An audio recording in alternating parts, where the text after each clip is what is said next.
अल्लाह ताला ने ना दुनिया में जो सबसे खूबसूरत रिश्ता बनाया है वो हस्बैंड और वाइफ़ का ही होता है। और दुनिया का जो सबसे पहला रिश्ता बना है ना वो भी हस्बैंड और वाइफ़ का ही बना है। तो इसकी खूबसूरती आप इस बात से ही अंदाज़ा लगा लें, इस खूबसूरती का, कि जो दुनिया का सबसे पहला रिश्ता है ना वो हस्बैंड और वाइफ़ का ही है। और मैं यहाँ एक और बात बताते चलूँ कि जब हमारा जो निकाह होता है ना, तो उस वक़्त जो है अल्लाह ताला ऑटोमेटिकली इंसान के दिल में ना अपने लाइफ़ पार्टनर के लिए जो है मोहब्बत डाल देता है। क्योंकि देखिए ऐसे बहुत से जो हैं लाइफ़ पार्टनर्स होते हैं जिनकी अरेंज मैरिज होती है। हम शादी से पहले एक दूसरे को नहीं जानते, मगर शादी के बाद हम लोग इस तरीके से हो जाते हैं कि जैसे हम सालों से एक दूसरे को जानते हों। हम अपनी ज़िंदगी जो है वो एक साथ स्पेंड करते हैं, अपनी ज़िंदगी के सारे फ़ैसले एक दूसरे से पूछ कर लेते हैं।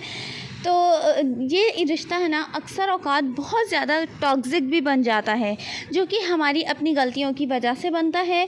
हम कुछ ऐसे गलतियां करते हैं जिसकी वजह से हमारा रिश्ता जो है ना बहुत ज़्यादा टॉक्सिक बन जाता है और बहुत ज़्यादा ख़राब हो जाता है। तो यही कुछ चीज़ें जो है मैं आज के व्लॉग में आप लोगों के साथ डिस्कस करने वाली हूँ।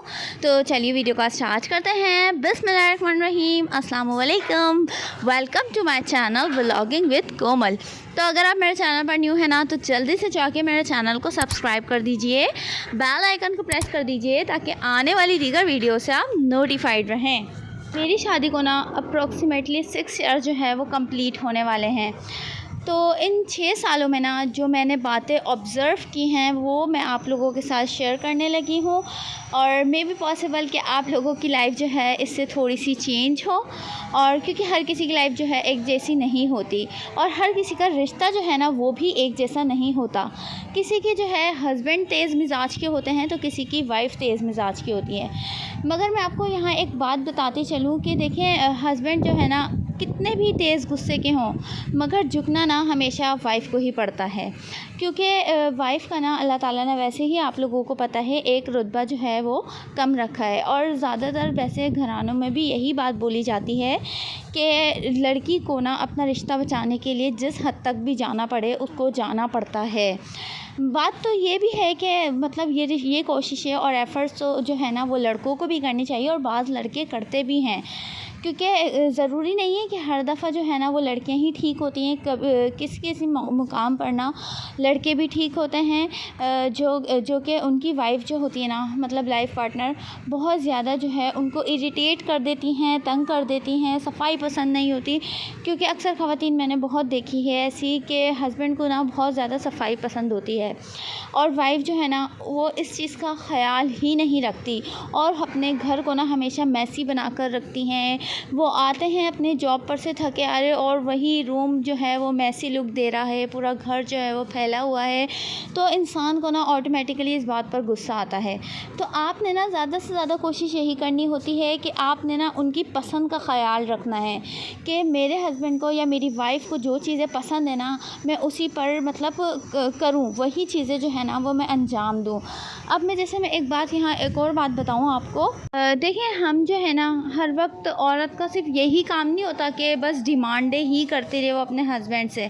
क्योंकि बाज़ औक़ात ऐसा भी टाइम होता है कि हर वक्त हस्बैंड जो है ना उसकी डिमांड पूरी नहीं कर सकता।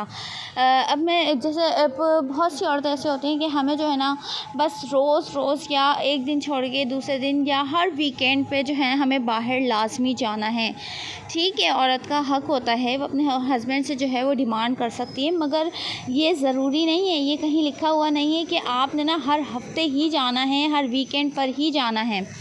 आपने किसी वीकेंड को स्किप भी कर देना है। अगर वो किसी वीकेंड पे नहीं ले जा सके आपको तो इसका मतलब ये नहीं है कि आपने उनकी ज़िंदगी को अज़ाब बना देना है। आपने कहीं जो है कॉम्प्रोमाइज़ भी करना होता है, क्योंकि जब तक आप कॉम्प्रोमाइज़ नहीं करते ना तो कोई भी रिश्ता जो है वो नहीं चल सकता, कोई भी रिश्ता जो है ना वो अच्छा नहीं बनता। तो कॉम्प्रोमाइज़ जो है रिश्ते के लिए वो लाज़मी होता है। और अब मैं आपको यहाँ एक बात बताती चलूँ, ये जो स्क्रीन पर आप कढ़ाई देख रहे हैं ना ये जुगाड़ी कढ़ाई है। अब आप लोग सोच रहे होंगे कि ये जुगाड़ी कढ़ाई क्या होती है। देखिए मैंने ना एक दिन पहले वो बनाए थे बलोची टिक्के।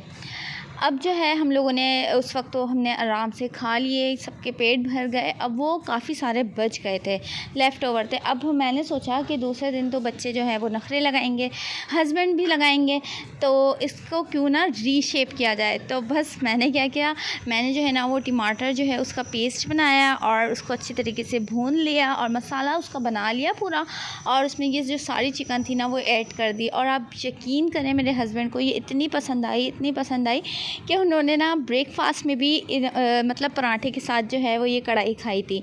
और बहुत उन्होंने खुल के तारीफ़ की कि ये जो कढ़ाई है ना आपने बहुत मज़ेदार बनाई है। फिर मैंने उनको बताया कि ये लेफ़्ट ओवर थिक्को की मैंने बनाई थी, तो बहुत ज़्यादा खुश हुए, उन्होंने मुझे अप्रिशिएट भी किया। तो देखिए ये छोटी छोटी सी बातें होती हैं ना, जब आपके हस्बैंड जो है आपको अप्रिशिएट करते हैं ना, बहुत ज़्यादा खुशी मिलती है। तो मैं यही आपको बताने लगी हूँ कि हस्बैंड और वाइफ़ का रिश्ता जो होता है ना, उसमें एक छोटी सी भी अप्रिसिएशन मिल जाती है ना, तो बहुत ज़्यादा जो है मैं बोलती हूँ बहुत ज़्यादा खून बढ़ जाता है।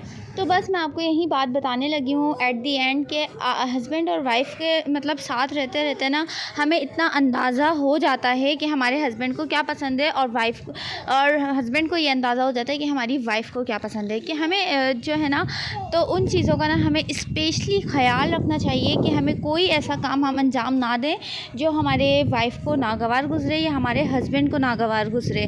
क्योंकि देखिए जो गाड़ी होती है ना, ये दोनों तरफ से ही चलती है, दोनों पहियों से ही चलती है। अगर एक भी पहिया जो है ना वो ख़राब हो जाता है ना, तो वो ऑटोमेटिकली जो गाड़ी होती है ना वो चल नहीं पाती। तो इसलिए दोनों को चाहिए कि एक दूसरे के साथ जो है ना वो कोऑर्डिनेशन जो है अच्छी रखें, और कभी भी तीसरे बंदे को ना अपने रिश्ते में इन्वॉल्व नहीं होने दें।